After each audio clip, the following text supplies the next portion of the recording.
Hello guys, कैसे हो आप सब। मैं आकाश सिंह स्वागत करता हूं आपको अपने YouTube channel S study tube में। और आज हम लोग exercise 8.1 class 10th NCERT exercise 8.1 का 6 to 11 क्वेश्चन नंबर सॉल्व करेंगे हम लोग। पिछले वीडियो में हम लोग 1 to 5 सॉल्व किए थे और उसके बाद जितना बचा है आज कर लेंगे हम लोग। तो ध्यान दीजिएगा 6 नंबर क्वेश्चन पे बोल रहे हैं if angle A and B are acute angle such that cos A equal to cos B then so that angle A equal to angle B। बोल रहा है कि एंगल A और एंगल B जो है एक्यूट एंगल है। Acute angle का मतलब होता है कोई भी एंगल जिसका वैल्यू 90 डिग्री से छोटा हो वो एक्यूट एंगल बोला जाता है उसको। कोई भी एंगल जिसका वैल्यू 90 से छोटा होता है उसको एक्यूट एंगल बोला जाता है। तो ये बोल रहा है कि A और B दोनों क्या है, एक्यूट एंगल है और cos A और cos B जो है इक्वल है। तो हम लोग को प्रूफ करना है कि एंगल A और एंगल B जो है इक्वल है। ठीक है, चलिए एंगल का फिगर बनाते हैं हम लोग पहले।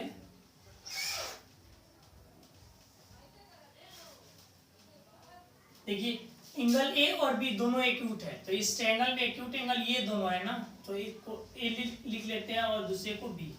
और ये जो एंगल बच गया वो C हो गया, ये राइट एंगल, क्योंकि A और B एक्यूट है तो एक्यूट ये दोनों हो गया A और B और बचा जो एंगल C हो गया। अब इसमें दिया है cos A equal to cos B। ठीक है, तो गिवन क्या है, given cos A equal to cos B।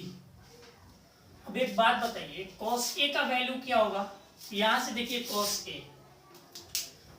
A क्या होता है, cos जो होता है बेस और हाइपोटेनस का क्या होता है, रेशियो होता है। तो एंगल मैंने बताया था कि एंगल जो दिया गया है, एंगल के सटा हुआ जो लाइन होता है, एंगल के सटा हुआ वो बेस का काम करता है। तो यहाँ पे एंगल ए के लिए बेस कौन सा होगा, AC होगा। तो AC और हाइपोटेनस क्या होगा, हाइपोटेनस तो सेम होता है ना, 90 के ठीक सामने वाला हाइपोटेनस होता है, इसके सामने वाला यानी कि AB हाइपोटेनस का काम करेगा।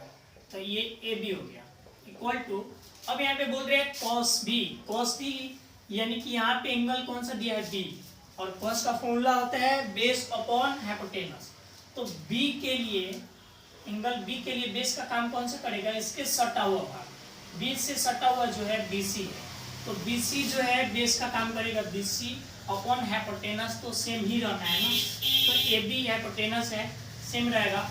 अब यहाँ से देखिए AB और AB कैंसिल हो गया, बचा AB equal to BC। Class 9th के ज्योमेट्री आपने पढ़ा था, क्लास 9th के ज्योमेट्री में आप एक रूल पढ़ा होगा, यहाँ पे AB और BC जो है इक्वल है।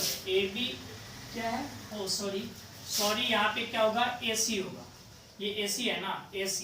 तो यहाँ पे AC और BC जो है इक्वल है, तो AC जो है और BC जो है इक्वल है। आपने क्लास 9th के ज्योमेट्री में पढ़ा होगा कि दो एंगल अगर किसी ट्रायंगल में इक्वल है, किसी एक ट्रायंगल का दो एंगल इक्वल है तो अपोजिट एंगल भी दोनों इक्वल होंगे, यानी कि इस साइड के सामने का एंगल और इस साइड के सामने का एंगल क्या होगा, इक्वल होगा। तो उस हिसाब से यहाँ पे देखिए ये साइड और ये साइड इस ट्रायंगल का इक्वल है, तो इसके अपोजिट एंगल A और इसके अपोजिट एंगल B इक्वल हो जाएगा। यहाँ पे angle A equal to angle B equal होगा। कैसे होगा, क्यों होगा, इसको लिख लेते हैं। इसका रीजन ये है कि opposite angle of equal sides of triangle.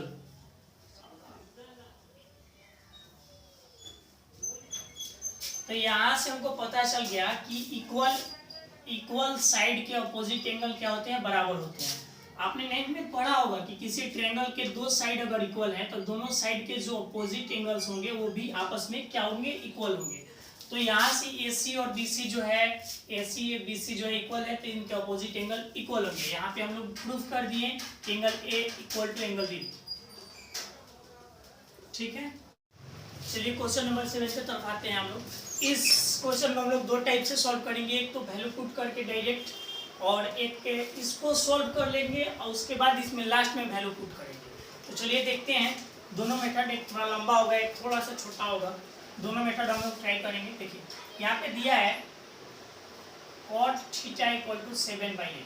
पहले लंबा वाला देख लेते हैं फिर छोटा वाला भी देखेंगे हम लोग। तो cot का मतलब होता है b/p, यानी कि बेस और परपेंडिकुलर का क्या होता है, रेशियो होता है। इसमें गायब है h गायब है, तो h हम लोग पहले फाइंड करेंगे। h इक्वल टू क्या होता है, एच स्क्वायर इक्वल टू होता है p square plus b square. अब इसमें हम लोग वैल्यू पुट करेंगे तो h square equal to p का वैल्यू है 8 का स्क्वायर प्लस बी का वैल्यू है 7 का square. H square equal to होगा 8 का स्क्वायर होता है 64 और 7 का स्क्वायर होता है 49। तो एच स्क्वायर इक्वल टू हो जाएगा, ऐड करेंगे तो 113। यहाँ से एच इक्वल टू होगा √113। ठीक है, अब हमको क्या निकालना है, 1 plus sine theta into 1 minus sine theta, 1 plus cos theta minus 1 minus cos theta. ठीक है, यहाँ पहले साइन थीटा का वैल्यू ले लेते हैं हम लोग। साइन थीटा इक्वल टू क्या होता है, साइन थीटा जो होता है वो परपेंडिकुलर और हाइपोटेनस का रेशियो होता है। तो परपेंडिकुलर यहाँ पे कितना है, परपेंडिकुलर देखिए कितना है, 8 है, तो 8 हो गया। और हाइपोटेनस अभी हम लोग को मिला है √113। ठीक है, अब यहाँ से cos थीटा का वैल्यू हम लोग ले लेते हैं। cos थीटा क्या होता है, बेस और हाइपोटेनस का रेशियो होता है। तो बेस यहाँ पे कितना है, 7 है, 7 रखेंगे। उसके बाद हाइपोटेनस कितना है, √113। ठीक है, इतना। अब हमको इसका वैल्यू फाइंड करना है, इसका। तो इसका वैल्यू फाइंड करने के लिए क्या करेंगे, इसको हम लोग लिखते हैं आप 1 plus sine theta two 1 minus sine theta 1 plus cos theta into 1 minus cos theta. ये थोड़ा लंबा जाएगा, ठीक है ना। इसके बाद मैं इजी मेथड भी बताऊंगा जो डायरेक्ट हो जाएगा। तो यहाँ पे साइन थीटा का वैल्यू पुट करेंगे तो 1 प्लस साइन थीटा का वैल्यू क्या होगा, 8/√113। ठीक है, फिर से 1 माइनस 8/√113। ठीक है, नीचे क्या है 1 प्लस cos थीटा का वैल्यू पुट करेंगे। यहाँ पे cos थीटा है, cos थीटा का वैल्यू है 7/√113। ठीक है, और 1 माइनस cos थीटा का वैल्यू होगा 7/√113। यहाँ पे हम लोग साइन थीटा की जगह पर साइन का वैल्यू पुट कर दिए, cos थीटा की जगह पे cos थीटा का वैल्यू पुट कर दिया। अब इसको सॉल्व कर लेते हैं। तो इसको सॉल्व करने के लिए आपको पता होगा, क्या पता होगा कि जब a प्लस बी होता है इंटू a माइनस बी होता है, इसका मतलब क्या होता है, इसका मतलब होता है कि a square minus b square. ये फॉर्मूला होता है, जब हम a प्लस बी को a माइनस बी से मल्टीप्लाई करेंगे ना, a प्लस बी को a माइनस बी से मल्टीप्लाई करेंगे तो a square minus b square हो जाएगा। आप करके चेक कर लीजिएगा, आपको याद भी होगा ये चीज। बस आपको इतना याद करना है कि दोनों में सेम सेम एलिमेंट हो, एक बार प्लस में हो और एक बार माइनस में हो, तो क्या होगा, फर्स्ट वाले का स्क्वायर माइनस सेकेंड वाले का स्क्वायर। यहाँ पे देखिए सेम एलिमेंट है, इसमें भी 1 है, इसमें भी 1 है, इसमें भी 8/113 है, और यहाँ भी है 1 माइनस 8/113 का अंडर रूट है। सेम सेम एलिमेंट है, बस इसमें प्लस है, इसमें माइनस है। तो ये वाला फॉर्मूला पे सेट हो रहा है। तो हम लोग क्या कर देंगे, फर्स्ट वाले का स्क्वायर माइनस सेकेंड वाले का स्क्वायर। तो फर्स्ट वाले का स्क्वायर यानी कि 1 का स्क्वायर माइनस सेकेंड वाले का स्क्वायर, सेकेंड यानी कि b का स्क्वायर, b के जगह पे है 8/√113 इसका स्क्वायर। ठीक है, सेम चीज नीचे वाले में भी है, सेम चीज नीचे वाले में भी है।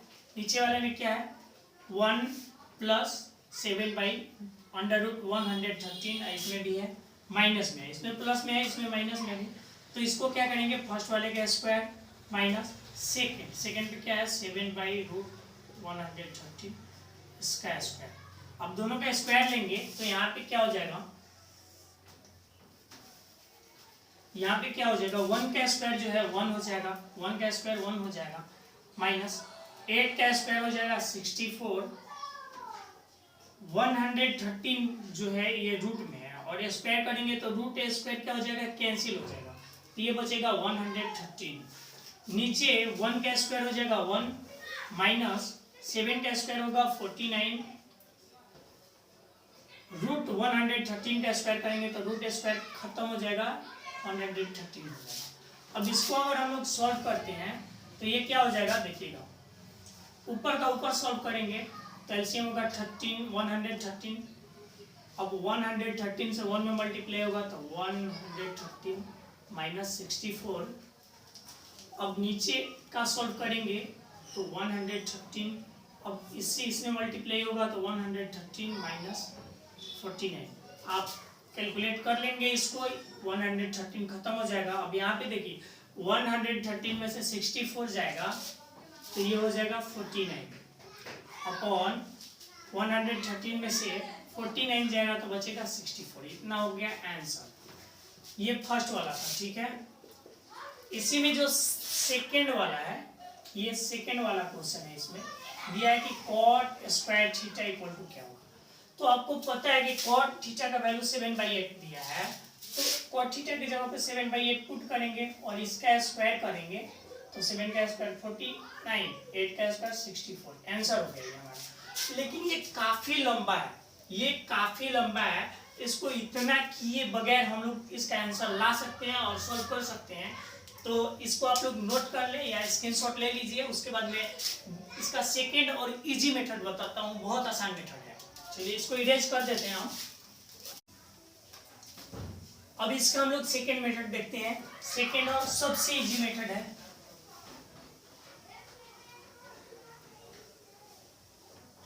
इसका सेकेंड मेथड क्या है, देखिए सबसे पहले क्वेश्चन नंबर 1 है, हमको कुछ फाइंड नहीं करना है। क्वेश्चन जो है इसको क्या करेंगे, 1 plus sine theta into 1 minus sine theta है by 1 plus cos theta into 1 minus cos theta है, ठीक है।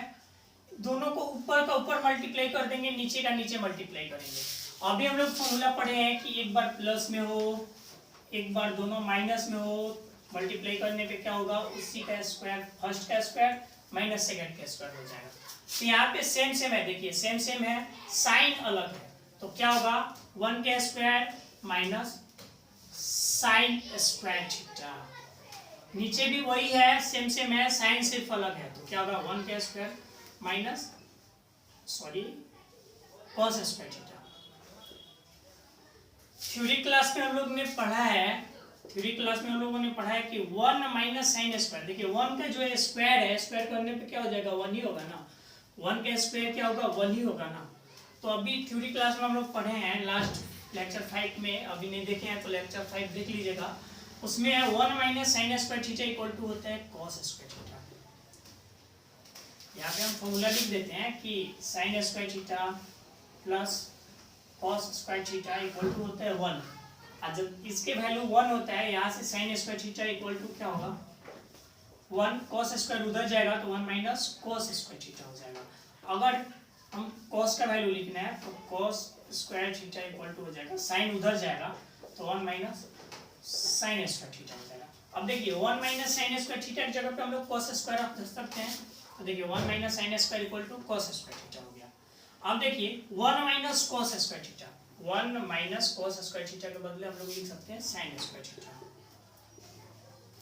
और कॉस बट्टा साइन, देखिए कॉट थीटा इक्वल टू होता है cos theta by sine theta, यानी कि cos theta by sine theta है, तो इसके बदले हम लोग लिख सकते हैं क्या कॉट थीटा, और दोनों पे स्क्वायर है यानी ये कॉट स्क्वायर थीटा होगा। और आपको क्वेश्चन में दिया गया है कि कॉट थीटा इक्वल टू 7/8, इसके बदले 7/8, और इस पे स्क्वायर है तो इसका भी क्या करेंगे स्क्वायर करेंगे, 7 का स्क्वायर होगा 49, 8 का स्क्वायर होगा 64।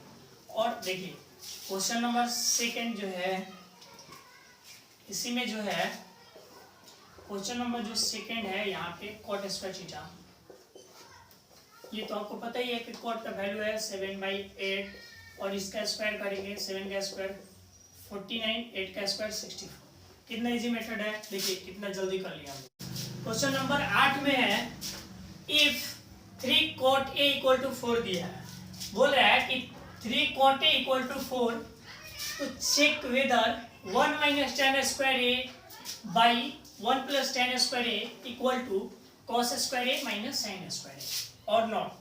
ये बोल रहा है इसको चेक करने के लिए कि इतना इक्वल टू इतना है या नहीं है। तो सबसे पहले हमको दिया गया है 3 cot a इक्वल टू 4 दिया गया है, तो यहाँ से cot a इक्वल टू हो जाएगा, cot a इक्वल टू हो जाएगा 4/3। यहाँ से 3 जो मल्टीप्लाई में है इधर डिवाइड में आ जाएगा, तो cot a इक्वल टू हो जाएगा 4/3। अब एक बात बताइए, cot होता है बेस और परपेंडिकुलर का रेशियो, तो बेस तो हो गया 4, परपेंडिकुलर हो गया 3। अब हमको हाइपोटेनस पता करना है, तो पाइथागोरस बाबा को याद कर लेंगे। पाइथागोरस बाबा जो है एक थ्योरम दिए हैं, ये h square equal to p square plus b square. अब इसमें हम लोग एच वाई को फाइंड करना है ना, तो एच वाई इक्वल टू हो जाएगा पी का स्क्वायर दिया है, पी 3 है, पी का वैल्यू 3 है, पी का स्क्वायर प्लस बी का वैल्यू 4 है, तो 4 का स्क्वायर हो जाएगा यहाँ से। अब इसको हम लोग सॉल्व करेंगे तो 3 का स्क्वायर हो जाएगा 9, ये सब तो भली बात ही जानते हैं। 4 का स्क्वायर हो जाएगा 16, एच स्क्वायर इक्वल टू 9 और 16 ऐड करेंगे 25 होगा, और एच इक्वल टू स्क्वायर हटेगा इधर रूट 25 होगा, 25 का स्क्वायर रूट होता है 5। तो यहाँ तक हमको पता चल गया। अब हमको चेक करना है, तो सबसे पहले हमको tan का यूज करना है, cos का यूज करना है और sin का यूज करना है। तो सबसे पहले हमको tan का वैल्यू पता होना चाहिए। tan a इक्वल टू क्या होता है, tan a इक्वल टू होता है p/b। अब यहाँ आपको दिया गया है p का वैल्यू है 3, तो ये हो गया 3, b का वैल्यू है 4, तो ये हो गया 4। अब हमको cos का वैल्यू पता करना है, cos a इक्वल टू, तो cos क्या होता है, b/h का रेशियो होता है। तो यहाँ पे b का वैल्यू 4 दिया गया है, तो यहाँ 4 रख लेंगे, और h का वैल्यू 5 दिया गया है, यहाँ 5 रख लेंगे, ठीक है। अब sin का यूज किया गया है, तो sin का भी वैल्यू पता होना चाहिए। तो sin a इक्वल टू क्या हो जाएगा, sin होता है p और h का रेशियो होता है, तो p का वैल्यू हम लोग यहाँ से रख देंगे 3 है, h का वैल्यू जो है 5 है, तो यहाँ से h का वैल्यू 5 हो गया। इतना को हम लोग को यूज में लेना है। अब हमको चेक करना है, चेक करना है कि इतना और इतना क्या है, इक्वल है या नहीं है। तो हम LHS का यूज चलेंगे। LHS जो है लेफ्ट हैंड साइड का जो है, ये क्या है, 1 माइनस tan स्क्वायर ए है बाई 1 प्लस tan स्क्वायर ए है। अब इसको हम लोग सॉल्व करेंगे, तो यहाँ पे देखिए 1 का 1 माइनस tan स्क्वायर ए का वैल्यू रखेंगे, tan स्क्वायर ए का वैल्यू है 3/4, और इस पे स्क्वायर है यानी इसका वैल्यू का भी हम लोग स्क्वायर करेंगे बाई। अब यहाँ देखिए 1 हो गया, tan स्क्वायर ए का वैल्यू हम लोग क्या लिखेंगे, tan का वैल्यू दिया गया है क्या, 3/4, इसका स्क्वायर करेंगे। अब देखिए इसको इधर सॉल्व कर लेते हैं हम लोग।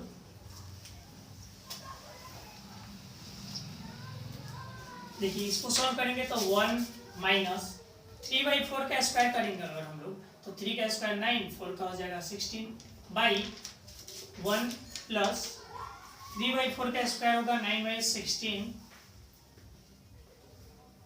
अब इसको सॉल्व करेंगे, यहाँ देखिए इसको कैलकुलेट करेंगे। सबसे पहले तो एलसीएम हो जाएगा 16, इसका एलसीएम हो जाएगा 16, और 16 1 जा हो जाएगा 16 माइनस 9, और नीचे को सॉल्व करेंगे तो 16 1 जा हो जाएगा 16 प्लस 9, और देखिए 16 से 16 खत्म हो गया।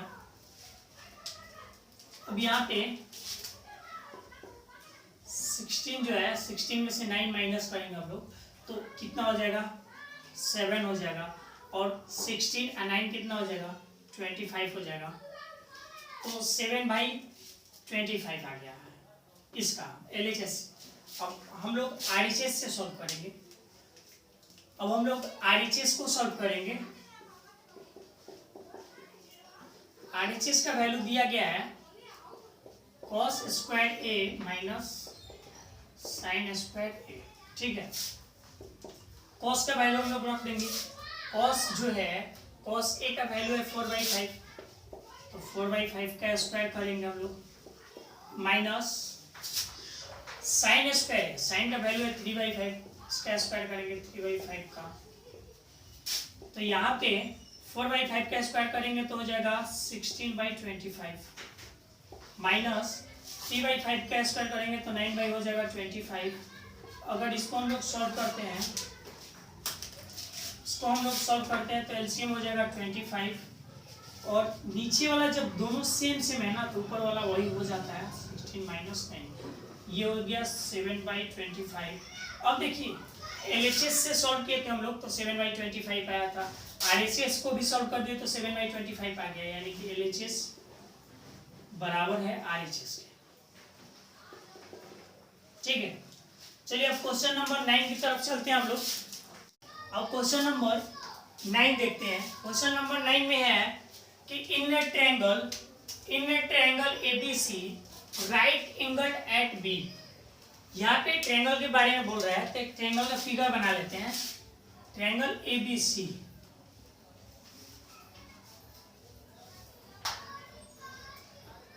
ये बोल रहा है कि ट्रायंगल जो है इस पे बी पे राइट एंगल बन रहा है, तो राइट एंगल यहाँ बन रहा है तो इसका नाम बी होगा, क्योंकि क्वेश्चन में खुद दिया गया है कि राइट एंगल एट बी। अब ए और सी कहीं भी हम लोग रख सकते हैं, तो ए यहाँ रख लेते हैं, सी यहाँ पे रख लेते हैं। ये ट्रायंगल एबीसी हो गया। बोल रहे हैं if tan a equal to 1/√3 find the value of sin a into cos c plus cos a into sin c। ठीक है, तो चलिए हम लोग देखते हैं, इसको सॉल्व करते हैं। सबसे पहले दिया है tan a इक्वल टू 1/√3, तो tan होता है बी, p और b का रेशियो होता है। tan जो होता है p और b का रेशियो होता है, तो यहाँ पे p और b दिया गया है, हमको h पता करना है। तो पाइथागोरस बाबा का यूज करेंगे हम लोग। तो पाइथागोरस बाबा क्या बोले हैं कि जो h होता है, h का स्क्वायर वो p² प्लस b² के बराबर होता है। ठीक है, अब यहाँ पे p और b का वैल्यू रख देते हैं हम लोग। p का वैल्यू है 1, तो 1 का स्क्वायर प्लस b का वैल्यू है √3 का स्क्वायर कर देते हैं हम लोग। तो h² इक्वल टू हो जाएगा 1 का स्क्वायर हो जाएगा 1, √3 का स्क्वायर होगा 3, तो h² इक्वल टू हो जाएगा 4, तो h इक्वल टू हो जाएगा √4, 4 का स्क्वायर रूट होगा 2। तो यहाँ पे हम लोग को h का वैल्यू मिल गया 2, तो यहाँ पे पुट कर लेते हैं। मान लीजिए अब एंगल बदलने से क्या होगा, वैल्यू चेंज होगा। अब tan a है, tan a यानी कि एंगल a के लिए बोल रहा है, एंगल a के लिए परपेंडिकुलर का जो ये p है और ये क्या है b है, तो एंगल a के लिए परपेंडिकुलर a के ठीक सामने वाला होगा, यानी ये 1 हो गया। अब एंगल a के लिए बेस जो है वो √3 है, तो एंगल के बगल वाला बेस होता है, तो इसके बगल में ये जो है √3 का काम करेगा। और हाइपोटेनस का वैल्यू हम लोग 2 फाइंड किए, वो 2 को कहाँ रखेंगे, यहाँ रखेंगे। अब ये ट्रायंगल में सब कुछ हो गया। अब हम लोग को वैल्यू फाइंड करना है क्वेश्चन नंबर 1। तो क्वेश्चन नंबर 1 को सॉल्व करते हैं हम लोग। क्वेश्चन दिया गया है sin a into cos c plus cos a into sine c। ठीक है, अब एक बात बताइए, साइन जो होता है परपेंडिकुलर और हाइपोटेनस का रेशियो होता है। आपको याद होगा, इतना तो यूज कर दिए कि आपको सुन के याद हो गया होगा। तो साइन ए होता है परपेंडिकुलर और बेस का रेशियो होता है, हाइपोटेनस का रेशियो। तो यहाँ पे परपेंडिकुलर क्या होगा, देखिए एंगल के ठीक सामने वाला परपेंडिकुलर होगा, यानी कि 1, और हाइपोटेनस का वैल्यू तो 2 दिया गया है, 1/2 हो गया, इनटू कॉस सी दिया गया है। यहाँ पे कॉस सी, कॉस जो होता है b और h का रेशियो होता है, तो एंगल के ठीक बगल वाला बेस होता है, तो एंगल c है, इसके बगल वाला बेस होगा, यानी कि 1, और हाइपोटेनस तो 2 होगा, प्लस देखिए बोल रहा है cos a, यहाँ पे एंगल a दिया गया है, और cos में क्या होता है, बेस और हाइपोटेनस, तो cos में बेस होता है और एंगल a के लिए बेस का काम करेगा √3, और हाइपोटेनस तो 2 ही रहने वाला है, हाइपोटेनस चेंज नहीं होता है, इंटू वो साइन सी है। साइन क्या होता है? परपेंडिकुलर और हाइपोटेनस का रेशियो होता है। तो सी के लिए परपेंडिकुलर कौन सा होगा? सी के ठीक सामने वाला परपेंडिकुलर होगा, तो सी के ठीक सामने √3 है, ये परपेंडिकुलर हो गया और हाइपोटेनस 2 होगा। अब इसको सॉल्व कर लेते हैं। 1 1 जा हो जाएगा 1, 2 2 जा हो जाएगा 4, प्लस √3 में √3 से मल्टीप्लाई करेंगे तो 3 हो जाएगा। पीछे कैसे होगा? ठीक है, 3 3 जा क्या होगा? 9 होगा। √9 और √9 को सॉल्व करेंगे तो 3 होगा ना, 9 का स्क्वायर रूट 3 होता है। ठीक, 2 2 जा हो जाएगा 4। अब इसका एलसीएम लेंगे 4। जब नीचे वाला दोनों सेम सेम है तो ऊपर वाला भी क्या होगा? सेम सेम होगा। सेम सेम मतलब जो है वही हो जाएगा। 1 3 है तो 3। अब इसको ऐड करेंगे 1 3 कितना होगा? 4 4/4 कैंसिल होके आंसर कितना आ गया? 1 आ गया। 1 आ गया। चलिए अब क्वेश्चन नंबर 2 देख लेते हैं इसमें का। क्वेश्चन नंबर 2 है cos A into cos C minus sin A into sin C। अब यहाँ पे भी हम लोग वैल्यू पुट कर लेते हैं। अब देखिए cos A जो है, cos A के जगह पे हम लोग क्या रखे थे? cos A की जगह पे √3/2 रखे थे ना। देख लीजिए कैसे होगा। cos होता है बेस और हाइपोटेनस का रेशियो होता है, तो हाइपोटेनस तो 2 होगा और बेस जो होगा एंगल के बगल वाला होता है। एंगल C है, A है, एंगल यहाँ पे A है, तो A के बगल वाला क्या होगा? ये बेस होगा, यानी कि √3 इंटू cos C है। cos होता है बेस और हाइपोटेनस का रेशियो, और C जो है C के बगल वाला बेस हो जाएगा, यानी 1/2 हो जाएगा। 2 हाइपोटेनस चेंज नहीं होता है। माइनस यहाँ पे देखिए साइन A, साइन जो होता है परपेंडिकुलर हाइपोटेनस रेशियो होता है। परपेंडिकुलर एंगल जो है उसके सामने वाला परपेंडिकुलर होता है, तो A के सामने वाला परपेंडिकुलर यानी कि 1 और हाइपोटेनस 2 ही होगा। और यहाँ पे देखिए साइन C है, परपेंडिकुलर बाई हाइपोटेनस होता है साइन, और C है तो C के ठीक सामने वाला क्या होगा? परपेंडिकुलर बाई हाइपोटेनस की जगह पे 2 होगा। अब इसको हम लोग सॉल्व करेंगे इधर, तो देखिए √3 में 1 से मल्टीप्लाई करेंगे तो √3 1 जा √3/2 2 जा हो जाएगा 4, माइनस √3 1 जा क्या हो जाएगा? √3 2 2 जा हो जाएगा 4। अब बात बताइए √3/4 में से √3/4 को ही माइनस करेंगे तो क्या होगा? ये कट के क्या आ जाएगा? 0 आ जाएगा। तो इसका आंसर क्या होगा? 0 होगा। उम्मीद है आपको समझ में आया होगा। ठीक है, अब इसको हम लोग ट्रिपलेट से भी कर सकते हैं। ट्रिपलेट क्या होता है ना कि 1 √3 और 2 का एक ट्रिपलेट होता है। यहाँ पे 1 और √3 दिया है तो 2 क्या होगा? ऐसे ट्रिपलेट से हो जाएगा। हाइपोटेनस काम 2 करेगा इस स्टेप, तो इसको ट्रिपलेट से भी कर सकते हैं। ट्रिपलेट को आपको रखना पड़ेगा तो जल्दी कर पाएंगे। और ये उम्मीद है आपको समझ में आया होगा। अब क्वेश्चन नंबर 10 की तरफ चलते हैं। चलिए अब क्वेश्चन नंबर 10 को देखते हैं हम लोग बहुत इजी मेथड से। बोल रहा है in triangle PQR, triangle PQR में राइट एंगल एट Q। तो एक ट्रायंगल बना लेते हैं हम लोग, ट्रायंगल PQR। ठीक है, ट्रायंगल बना लेते हैं। ये रहा हमारा ट्रायंगल PQR, ये हो गया PQR। यहाँ पे Q पे बोला है राइट एंगल है, तो Q पे हम लोग राइट एंगल रख दिए हैं। राइट एंगल जहाँ है वहाँ पे Q रख दिए। ठीक है, उसके बाद PR कहीं भी रख सकते हैं हम लोग, तो इसमें कोई रोक टोक नहीं है। आप P यहाँ भी रख सकते हैं, R को यहाँ भी रख सकते हैं, मैंने वहाँ रखा है। ठीक है, अब बोल रहा है कि PR + QR = 25 है। ठीक है, PQ जो है 5 है। PQ जो है P से Q तक जो है इसको 5 सेंटीमीटर दिया गया है। अब यहाँ पे एक कंडीशन दे दिया है कि जो PR है, PR और QR ये दोनों जो है ना इसको मिला के बोल रहा है 25 है। ये और ये मिलके 25 बना है। ठीक है, तो सिंगल हमको नहीं पता है तो थोड़ा हमको मानना पड़ेगा। लेट मान लेते हैं अज्यूम करते हैं हम लोग कि QR = x है, मान के चलिए। तो QR = क्या हो गया? x हो गया, हम मान लिए। तो QR = अगर x हो जाता है तो ये जो है इसको यहाँ पे लाते हैं, थोड़ा देख लीजिए। P R plus Q R equal to 25 है। तो यहाँ से पी आर इक्वल टू क्या हो जाएगा, क्यू आर की जगह पे हम लोग x रख देंगे क्योंकि क्यू आर को हम लोग x माने हैं। 25 हो गया। तो यहाँ से पी आर का जो वैल्यू होगा 25 माइनस हो जाएगा x। ठीक है, x जो है इधर से इधर जाएगा, माइनस हो जाएगा। अब ये हम लोग को अभी मिल गया कितना, 25 माइनस x, क्योंकि ये दोनों का सम जो है ना 25 है, इसको हम x मान लिए तो ये कितना होगा 25 में से इस x को माइनस कर देंगे। इसका जो हिस्सा है टोटल दोनों का सम 25 है, तो उसमें से जो इसका हिस्सा है 25 में से माइनस कर देंगे, 25 में से ये हिस्सा को माइनस कर देंगे, जो बचा हो टी आर हो जाएगा। तो ये यहाँ तक मिल गया।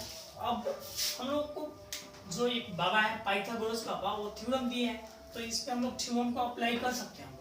तो ये राइट एंगल ट्रायंगल है, बस पाइथागोरस बाबा को आप याद कर लीजिए। वो क्या बोले हैं कि p square plus b square equal to h square, ये बाबा का मूल मंत्र है। ठीक है, इसको नहीं भूलना है। तो यहाँ पे हम लोग पाइथागोरस थ्योरम को अगर अप्लाई करते हैं तो यहाँ पे क्या करेंगे, पी के जगह पे हम लोग, ये फिक्स नहीं है कौन सा पी है और कौन सा बी है, ठीक है, लेकिन यहाँ पे क्वेश्चन में tan p tan cos p और tan p है, sin p cos p या tan p, यानी कि p को दर्शाया गया है एक तरह से थीटा के रूप में।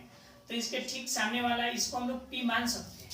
तो p के जगह पे क्या है, QR है, तो QR का स्क्वायर हो जाएगा। b के जगह पे जब एंगल के ठीक सामने वाला p होता है तो इसके सटा हुआ क्या होता है, b का काम करता है। तो b के जगह पे हम लोग pq को मान सकते हैं, pq स्क्वायर, और h तो ये फिक्स है PR। और बाबा ने थ्योरम को दूसरे तरह से भी बताया है कि जो परपेंडिकुलर और बेस का स्क्वायर हम लोग बोल रहे हैं, इसको बोल दिए हैं कि दोनों छोटे साइडों का स्क्वायर एक बड़े साइड के स्क्वायर के बराबर होता है। किसी भी राइट एंगल ट्रायंगल में दो छोटे साइडों के स्क्वायर का सम बड़े साइड के बराबर होता है, स्क्वायर के बराबर होता है। तो हम लोग दोनों साइड को ले लिए, QR स्क्वायर और PQ स्क्वायर, दोनों को ऐड करेंगे तो PR स्क्वायर के बराबर होगा। अब यहाँ पे हम लोग को वैल्यू पुट करना है, QR क्या है, तो QR यहाँ पे हम लोग माने हैं x, तो ये x स्क्वायर हो गया, प्लस PQ जो है PQ यहाँ पे क्या है 5 है, तो यहाँ पे 5 का स्क्वायर रख लेते हैं, इक्वल टू PR का स्क्वायर, PR जो है 25 माइनस x है, 25 माइनस x है, तो ये इसका स्क्वायर हो गया 25 माइनस x का। अब इसको हम लोग सॉल्व करेंगे तो x का स्क्वायर जो होता है x स्क्वायर हो जाएगा, 5 का स्क्वायर हो जाएगा 25 इक्वल टू, अब ये देखिए a माइनस बी का होल स्क्वायर है, a माइनस बी का स्क्वायर है, यानी 25 का स्क्वायर करेंगे तो हो जाएगा 625 यानी 625 प्लस बी स्क्वायर यानी कि x स्क्वायर हो जाएगा, माइनस है इसलिए -2a भी होता है, 2 इंटू a के जगह पे 25 तो b के जगह पे x, a square plus b square minus 2a। इस पे हम इसको तोड़ेंगे, ये देखिए x स्क्वायर से x स्क्वायर खत्म हो गया, क्योंकि यहाँ प्लस में है इधर जाएगा तो माइनस हो जाएगा, तो x स्क्वायर में से x स्क्वायर माइनस होगा तो ये तो कट जाएगा ऐसे। अब देखिए 25 है, ठीक, इधर है 625 माइनस 25 टू 25 टू नहीं हो जाएगा 50x। अब क्या करेंगे हम लोग, इसको थोड़ा इधर लिखते हैं, हम लोग। तो देखिए यहाँ से जो 50x है 50x माइनस में है, इस साइड लाएंगे इसको तो प्लस का 50x हो जाएगा बराबर इधर 625 है, 25 जो इधर है इसको उधर भेजेंगे तो माइनस का 25 हो जाएगा, ठीक है। अब देखिए यहां से 50x इक्वल टू हो जाएगा 625 में से 25 जाएगा तो हो जाएगा 600। अब यहां से x इक्वल टू होगा 600/50। अब इसको कैंसिल करेंगे तो 0 से 0 और 12 5 जा 60 होता है, यानी 12 आ गया। यहाँ से x का वैल्यू आ गया 12। अब थोड़ा देख लीजिए ध्यान से, यहाँ पे हम लोग QR को माने हैं x, तो QR इक्वल टू हो गया x, x का वैल्यू हो गया 12, तो QR का जो वैल्यू है ये हो गया 12 हो गया। अब यहाँ से हम लोग PR जो है, PR को माने 25 माइनस x, यहाँ पे अगर हम लोग वैल्यू पुट करेंगे 25, x का वैल्यू जो है 12 है, और 25 में से 12 माइनस करेंगे तो बचेगा 13। ये किसका वैल्यू है? PR का वैल्यू है। जो PR है, PR का वैल्यू 13 हो गया, यानी ये हो जाएगा 13। अब यहाँ तक हमको मिल गया, तो अब बताना है sin p cos p tan p। देखिए sin p cos p और tan p। अब एक बात बताइए आप, साइन जो होता है परपेंडिकुलर और हाइपोटेनस का रेशियो होता है, साइन जो होता है p और h का रेशियो होता है ना, तो एंगल क्या है? p है। एंगल जब p है तो इसके सामने वाले को परपेंडिकुलर मानेंगे, यानी कि ये हो जाएगा 12, और हाइपोटेनस का वैल्यू तो 13 दिया है। कॉस जो होता है b और h का रेशियो होता है, तो b का वैल्यू क्या होगा? तो एंगल के ठीक बगल वाला b होता है, तो एंगल ये है, इसके बगल वाला 5 बेस का काम करेगा, और हाइपोटेनस तो 13 है ही। tan जो है p और b का रेशियो होता है, परपेंडिकुलर क्या होगा? एंगल है, एंगल के ठीक सामने वाला परपेंडिकुलर होगा, ये 12 है 12, और बेस एंगल के ठीक बगल वाला बेस का काम करता है, ये बेस होगी। तो tan p cos p और tan p का वैल्यू हम लोग निकालिए, और ये यहाँ पे हम लोग क्वेश्चन नंबर 10 को सॉल्व कर लिया। क्वेश्चन नंबर 11 को हम लोग सॉल्व करते हैं। चलिए अब हम लोग 11 नंबर क्वेश्चन देखते हैं। 11 नंबर, इसमें हम लोग को ट्रू और फॉल्स देखना है और जस्टिफाई करना है इसको। तो देखिए क्वेश्चन नंबर 11 का जो है 1 में दिया गया है, the value of tan a is always less than 1।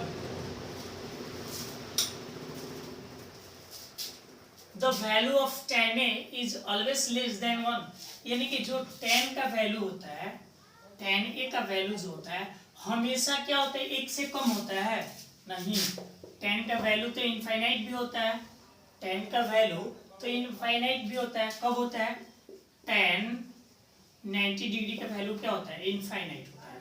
tan 90 degree का वैल्यू इनफाइनाइट होता है, तो ये 1 से कम है? नहीं है, 1 से ज्यादा है। तो ये जो स्टेटमेंट है क्या है? फॉल्स है। ठीक है ना, 1 से कम नहीं होता है, 1 से ज्यादा भी हो सकता है tan का। तो ये स्टेटमेंट फॉल्स है। क्यों फॉल्स है आपको अभी देखिए।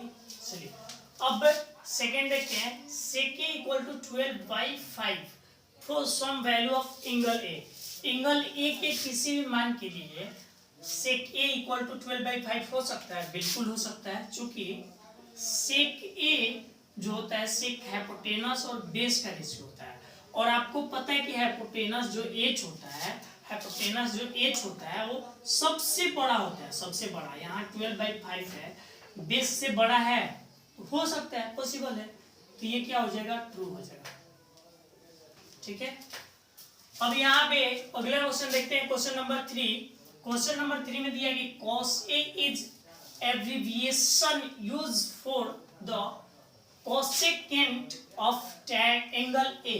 ठीक है ना, तो ये जो है ना कोसेकेंट, ये क्या होता है ना, इसका मतलब होता है कि हाइपोटेनस बाय परपेंडिकुलर। ये कोसेक का रूप है, कोसेक है, कोसेक है ये, और इसका मतलब होता है हाइपोटेनस और परपेंडिकुलर का रेशियो। आइए जो कॉस है ना, कॉस होता है बेस और हाइपोटेनस का रेशियो। बताइए दोनों सेम है? नहीं है, तो ये अब स्टेटमेंट गलत बता रहा है ना कि cos a जो है एब्रिविएशन यूज होता है किसके लिए? कोसेकेंट। तो ये गलत है। कोसेकेंट का मतलब होता है हाइपोटेनस और परपेंडिकुलर का रेशियो, और cos होता है बेस और हाइपोटेनस का रेशियो। तो ये स्टेटमेंट जो है क्या है? फॉल्स है। चलिए अगला 4 नंबर देखते हैं। 4 नंबर में बोल रहा है कि cot a जो है, cot a is the product of cot and a। cot a क्या होता है? कोई ट्रायंगल है ए बी सी, तो कॉट ए क्या शो करता है? कॉट ए शो करता है एंगल को शो करता है, और इस एंगल की वजह से हम लोग परपेंडिकुलर और बेस का डिसाइड करते हैं कि परपेंडिकुलर कौन होगा, बेस कौन सा होगा। अगर ये प्रोडक्ट होता तो ऐसे थोड़ी ना होता। यहाँ पे ए जो है एंगल को शो करता है, तो ये जो स्टेटमेंट भी है क्या है, फॉल्स है।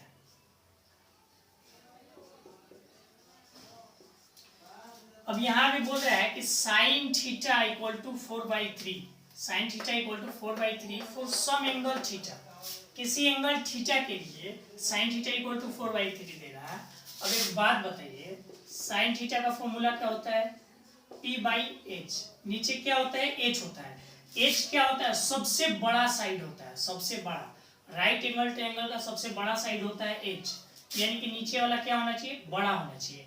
अब यहाँ पे क्या दिया गया है, 4/3। अब देखिए नीचे वाला जो है ये वाला हाइपोटेनस, अब हाइपोटेनस क्या होता है, बेस परपेंडिकुलर से छोटा होता है, नहीं होता है, ये गलत बता रहा है ना, क्योंकि नीचे वाला क्या होना चाहिए, बड़ा होना चाहिए। साइन थीटा के किसी भी वैल्यू में, साइन थीटा के किसी भी वैल्यू में नीचे वाला बड़ा होना चाहिए, यानी कि जो डिनोमिनेटर होता है वो बड़ा होना चाहिए। जैसे कि साइन थीटा इक्वल टू 7/25। अब यहाँ पे नीचे वाला बड़ा है, ये सही है, ये हो सकता है, तो ये वाला जो है फॉल्स है, क्योंकि हाइपोटेनस सबसे बड़ा होता है। हाइपोटेनस कहाँ होता है, नीचे होता है, तो नीचे वाला बड़ा होना चाहिए ना, तो ये नहीं होगा। तो यहाँ पे हम लोग एक्सरसाइज 8.1 कंप्लीट कर चुके हैं। अब अगला वीडियो में हम लोग एक्सरसाइज 8.2 को सॉल्व करेंगे और बिल्कुल इजी मेथड से सॉल्व करेंगे। और बाकी का जो वीडियो आपने नहीं देखा है तो 1 से लेके 6 और ये वाला 7 में आएगा, पार्ट 7 तक देख सकते हैं। और फॉर्मूला आपको सारा याद होना चाहिए और ट्रिग्नोमेट्रिक वैल्यू भी याद होना चाहिए। 8.2 पूरा ट्रिग्नोमेट्रिक वैल्यू पे डिपेंडेंट है, तो ये आपको याद होना चाहिए, ठीक है। तो मेरे वीडियो अगर आपको अच्छा लग रहे होंगे तो चैनल को सब्सक्राइब कर ले, वीडियो को लाइक कर दे, दोस्तों के साथ शेयर करें और हमारे साथ बने रहे। मैं आपका पूरा बुक कंप्लीट करवाऊंगा, बस आप वीडियो पे कमेंट करते रहे, अपना प्रॉब्लम बताते रहे, आपको कहाँ समझ में नहीं आया। और मैं एक से एक आसान तरीका और नया नया फॉर्मूला बताऊंगा जो आपको कहीं नहीं मिलेगा। तो कुछ ऐसा चीज भी आपको मिलेगा यहाँ पे जो आपको कहीं नहीं मिलेगा, तो चैनल के साथ बने रहे। धन्यवाद।